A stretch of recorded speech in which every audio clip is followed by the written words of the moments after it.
अलैका या रसूल अल्लाह वसल्लम अलैका या हबीब अल्लाह। रब फरमाता है वाइदा कीला लहुम ला तुफसिदू फिल अर्द कालू इन्नमा नहनु मुस्लिमून। ये मुनाफिकों का बयान चल रहा है। तो अल्लाह फरमाता है कि जब उससे कहा गया और जब उनसे कहा जाए जमीन में फसाद ना करो, फसाद मत फैलाओ, कालू तो वो लोग कहने लगे इन्नमा नहनु मुस्लिमून, हम लोग फसाद कहाँ फैला रहे हैं, हम तो आपस में मिला रहे हैं। क्या करें, हम इस्लाह करने वाले लोग हैं, मुस्लिम लोग हैं, मतलब आपस में मिलजुल कर रहने वाले लोग हैं, हम लोग फसाद कहाँ कर रहे हैं। देखिए दो चीज है, एक होता है इबादत और एक होता है मामलात। इबादत का माना यह है कि जिसका ताल्लुक रब से हो वो इबादत है, जैसे नमाज, रोजा, हज, ज़कात वगैरह, इनका ताल्लुक रब से है तो ये इबादत हुआ। और जिनका ताल्लुक रब से ना हो, आपस में हो, उसको मामलात कहते हैं। जैसे आपसे रिश्तेदारी और दोस्ती, बिजनेस, कारोबार, किना बेचा, ये सब जो है ये मामलात में शामिल है। तो इबादत में तो वो लोग मुनाफिक थे ही, आप मामलात में भी इतना निफाक पैदा करते थे मुनाफिक लोग कि उन लोग आपस में जो आपस में मिलजुल करके रहते थे उसमें भी, मामलात में भी वो लोग दखल अंदाजी करते थे। आपको या मिसाल के तौर पर ये जून के महीने में जाना है जिहाद के लिए, फला जगह के लिए रवाना होना है। अब ये लोग क्या करते थे, मामलात में एक दूसरे के घर में जाते थे, आप ही नहीं जाएंगे, गलत है, इस टाइम में जाना गलत कुछ होगा, सही नहीं होगा, क्योंकि अभी ये मौसम है, ये ऐसा है वैसा है, और बाद में चलते तो अच्छा रहता, सब लोगों का फायदा भी होता, ये होता वो होता, मतलब आपस में भड़का रही थी। तो इस बात को रब ताला ने गवारा ना किया और कहा कि जब उससे कहा जाए कि तुम लोग आपस में फितना फसाद मत करो, तो कहता है हम लोग कहाँ फितना फसाद कर रहे हैं, हम लोग तो सलाह मशवरा करने वाले लोग हैं। लेकिन रब कहता है अला इन्नहुम हुमुल मुफसिदूना वलाकिन ला यशउरून, खबरदार हो जाओ, तहकीक के वही फसादी है, लेकिन उसको शऊर ही नहीं है कि वो जो कर रहा है वो गलत कर रहा है कि सही कर रहा है। अब इसके बारे में कुछ बातें समाप्त फरमाए। फसाद किसको कहते हैं? फसाद से मुराद मुसलमानों के राज को कुफ्फार तक पहुंचाना।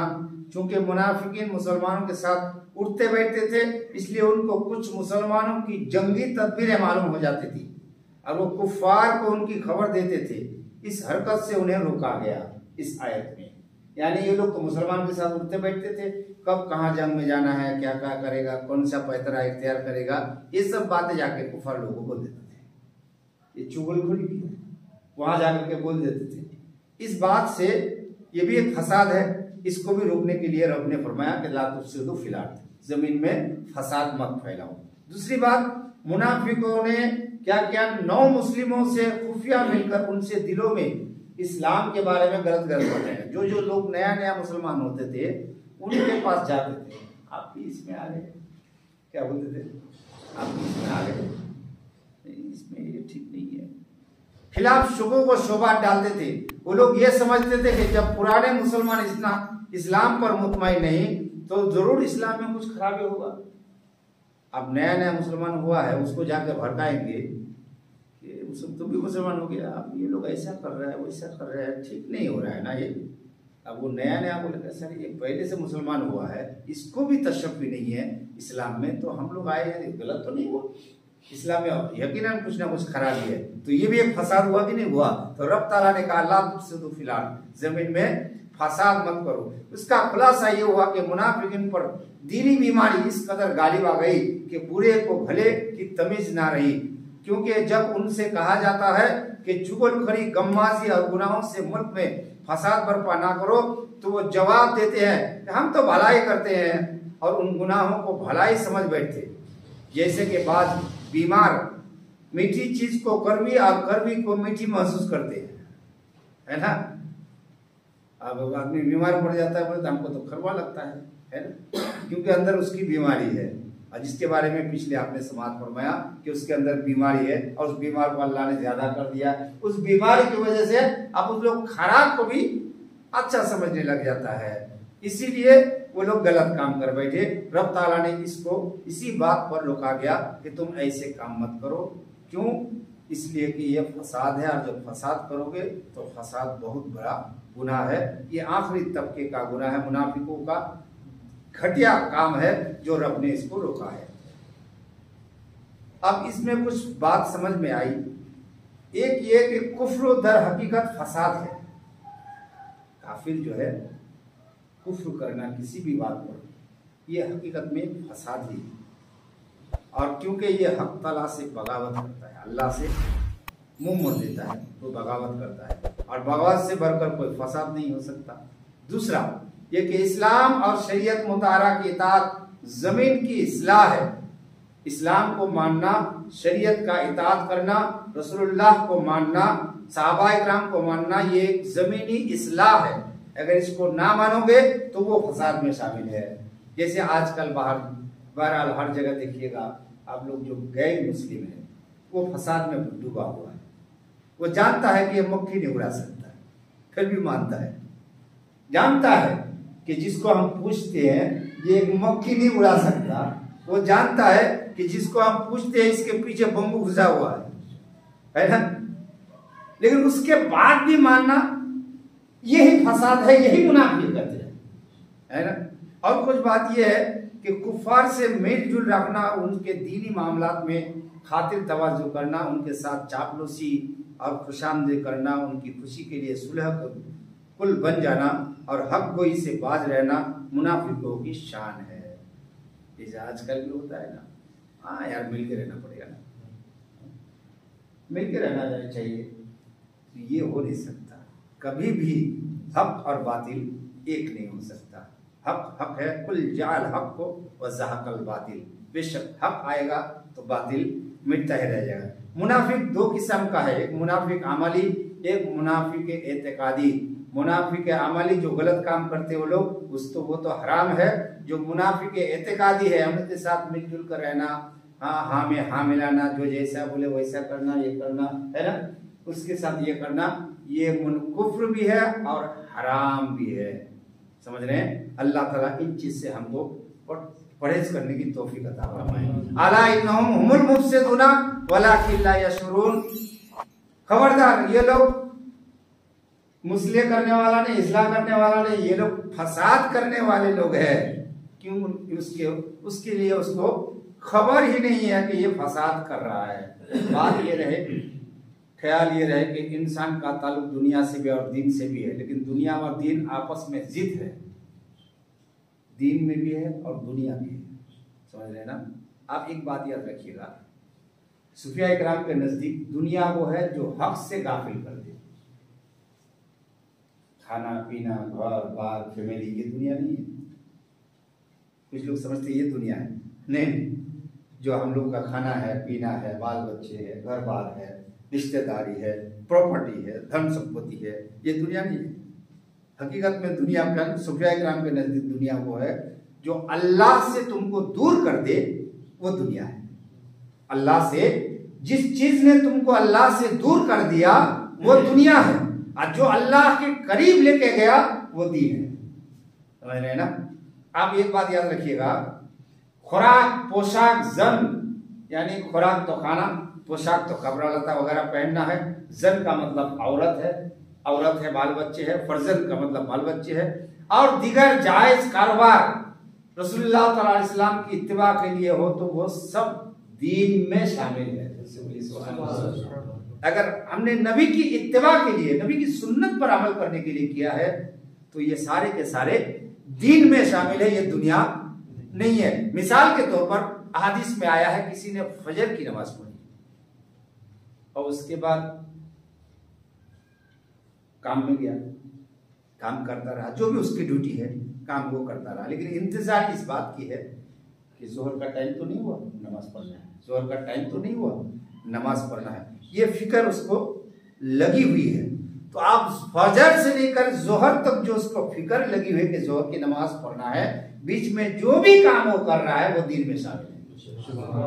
समझ रहे हैं? आप जोहर की नमाज पढ़ लिया, जोहर की नमाज पढ़ने के बाद फिर एक फिक्र लगे है, काम वो अपने काम में जारी है, काम वो कर रहा है, लेकिन उसके बाद भी उसको एक फिक्र लगा है कि असर का नमाज का तो टाइम देखो। ये फिक्र जो है, आप नमाज भी पढ़ रहे हैं, दिन दुनिया में जो भी काम कर रहे हैं, अगर आप दीन में रह करके दुनिया का काम कर रहे हैं तो वो भी दीन इस्लाम में शामिल है। एक वाकया बयान कर दो जरा, मोहब्बत से बोलिए सुभान अल्लाह। आला हजरत मलफूजात में एक किताब बात लिखते हैं कि दो बुजुर्ग रहते थे, एक नदी के इस पार, एक नदी के उस पार। और जो नदी के इस पार रहते हैं उसके पास एक खादिम भी है।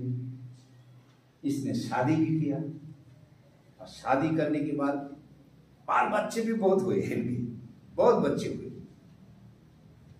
ऐसा हुआ कि बारिश का मौसम था, नदी पूरा जोर शोर में था। ये बुजुर्ग घर में खीर पकाया और खादिम को बुला करके कहा कि काम करो, ये खीर लेके जाओ, उस पार दरख्त के करीब एक बुजुर्ग बैठा हुआ, उसको खिला करके आओ।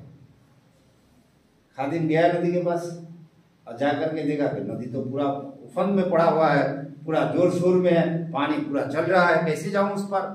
वापस आया, हुजूर पानी तो पूरा धमाकेदार है, मैं कैसे उस पर जाऊंगा।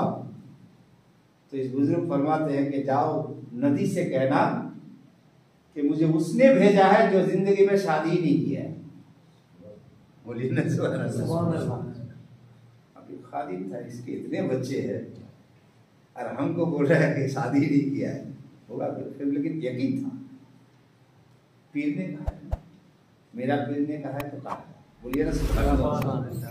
हर एक का पीर जो अपना पीर है, आपका जो पीर है, मेरा जो पीर है, हर पीर हर एक इंसान के लिए उसके लिए सर का ताज होता है। वो जो बात बोल दे वो पत्थर की लकीर हो जाती है ना। अब मान लिया उसने कि हाँ ऐसा हो सकता है, जाकर के दरिया के पास गया, जाकर के कहने लगा मुझे रास्ता दे दो, मैं उस आदमी ने मुझे भेजा है जो जिंदगी में शादी नहीं किया है। अचानक रास्ता बन गया, नदी में रास्ता बन गया, पानी इधर का इधर, उधर का उधर, ये पैदल चल गया उस पर। बुजुर्ग का आवाज दिया, हुजूर आपके लिए ना मेरे पीर साहब ने खाना भेजा है, खीर भेजा है। अच्छा खीर भेजा, लाओ खा लेता हूँ। पूरा खीर खा लिया। खाने के बाद आप कहते हैं जाऊंगा कैसे हुजूर, आने के टाइम पे तो हुजूर ने बताया था ऐसा ऐसा, तो मैं आ गया, जाऊंगा फिर कैसे, आप बता दीजिए। तो जाके नदी में बोलो ना कि मैं उस शख्स ने के पास से आ रहा हूँ जो जिंदगी में खाना ही नहीं खाया। जाके उनसे कहो नदी से कि मैं उस शख्स के पास से आ रहा हूँ जिंदगी में खाना ही नहीं खाया। तो खाना खाया, हमें तो पूरा कटोरा भर के खिला दिया, अब बोले जिंदगी में खाना ही नहीं खाया। बहरहाल आया, खादिम तो है, आया नदी के पास, कहा मैं उस शख्स के पास से आ रहा हूँ जो जिंदगी में खाना नहीं खाया है, मुझे रास्ता दे दो। तो रास्ता बन गया। आया तो ठीक, लेकिन दिमाग में चुरगुरियत पैदा हो गई है ना। दिमाग में एक बात है, आते ही बराबर बर्तन वर्तन रखा, हुजूर मुझे एक बात समझ में नहीं है, बताइए तो आप जल्दी बताइए, दिमाग में मेरा बढ़ रहा है। बोले क्या बात है, कहा आपने शादी की है, इतने बच्चे आपके हुए और आप बोल रहे हैं कि हमने शादी नहीं किया और नदी ने दरिया रास्ता भी दे दिया, ये कैसी बात है। अब उसको मैं अभी खिला के आ रहा हूँ, अब वो कह रहा है कि जाके कह दो कि जिसने कभी खाना ही नहीं खाया रास्ता दे दिया। मेरा तो दिमाग में समझ में नहीं आता, हुजूर आप ही फरमा दीजिए। तो इस बुजुर्ग ने कहने लगा, बाबू तुमने सिर्फ जाहिरी तो सुना है, लेकिन हकीकत यह है शादी जो ऐश करने के लिए करता है वही शादी नहीं है, शादी है। और जो नबी की सुन्नत अदा करने के लिए करता है वो शादी नहीं, नबी की सुन्नत है। क्योंकि मैं इस नियत से शादी किया हूं कि नबी की सुन्नत भी अदा हो जाए और नबी की उम्मत भी बढ़ जाए। अपने हवस को मिटाने के लिए, ऐश करने के लिए नहीं किया हूं। मुझे शादी की कोई जरूरत नहीं थी, अगर मैं नहीं भी करता जिंदगी भर रह सकता था, लेकिन शादी सिर्फ इसलिए किया हूं कि मेरे नबी की सुन्नत। बोलिए ना सुभान अल्लाह। कहा उसने जो खाना खाया, कहा वो भी सही है, कहा इसलिए कि हम लोग जो खाना खाते हैं तो कोई बॉडी बनाने के लिए, एकदम अच्छा लग रहा है ना, बॉडी दिख रहा है। हम लोग जो खाना खाते हैं तो दूसरे काम के लिए करते हैं। हम लोग जो खाना खाते हैं तो कोई चेहरा खूबसूरत करने के लिए करते हैं, कोई खाना खाते हैं तो अपने जिस्म के बनाने के लिए कर रहे हैं। और बुजुर्गाने दिन जो खाना खाते हैं वो इस नियत से खाते हैं कि थोड़ा खा लो, जिस्म में ताकत आ जाए तो रब की इबादत कर पाओ। थोड़ा खा लेना चाहिए, खा लूंगा तो जिस्म में कुछ ताकत पैदा हो जाएगी और मैं रब की इबादत कर पाऊंगा। तो वो खाना खाना नहीं है, बल्कि वो तो रब की इबादत के लिए खाया। तो खाना खाया किधर है? वो तो आपने भूख मिटाने के लिए नहीं खाया या अपने जिस्म को बनाने के लिए नहीं खाया। तो जो चीज अल्लाह के लिए किया जाए हकीकत में वो दीन है। समझ रहे ना? यही बताया गया है कि जो खुराक है, पोशाक है, जन है, फर्जंद है, दीगर जायज काम है, अगर ये दीन में रहकर किया जाए तो सारे के सारे दीन है, ये दुनिया नहीं है। अगर अल्लाह को छोड़ करके रब को भुला करके इसी में घुस गया तो ये दुनिया हो गया। समझ रहे ना? तो अल्लाह ताला हम सबको इन चीजों से परहेज करने की तौफीक अता फरमाए। तो रब फरमाता आला इन्नहुम हुमुल मुफसिदूना वलाकिन ला यशउरून, ये लोग फसाद करने वाले हैं, मुनाफिक लोग। इनके बयान बताया लेकिन इनको कोई खबर नहीं है, लेकिन ये लोग खसारे में है, घाटे में है। अल्लाह ताला मुनाफिकों जैसी आदत से हर एक इंसान से हमको परहेज करने की तौफीक अता फरमाए। अल्लाह ताला हमें जब तक दुनिया में रहे इज्जत अबरू की जिंदगी अता फरमाए, दीन पर कायम अता फरमाए, 5 वक्त नमाज पढ़ने की तौफीक अता फरमाए, शरीयत पर चलने की तौफीक अता फरमाए, नबी की सुन्नत पर अमल करने की तौफीक अता फरमाए, रब की इबादत करने की तौफीक अता फरमाए, गलत चीज़ों से हमें बचने की तौफीक अता फरमाए। अल्लाहुम्मा रब्बना तक़ब्बल मिन्ना इन्नका अंतस समीउल अलीम व तुब अलैना इन्नका अंतत तव्वाबुर रहीम। व सल्लल्लाहु तआला अला खैरि खल्क़िही व नूरि अर्शिही सय्यदना मुहम्मदिन व आलिहि व अस्हाबिहि अजमईन बिरहमतिका या अरहमर राहिमीन आमीन। ला इलाहा इल्लल्लाह।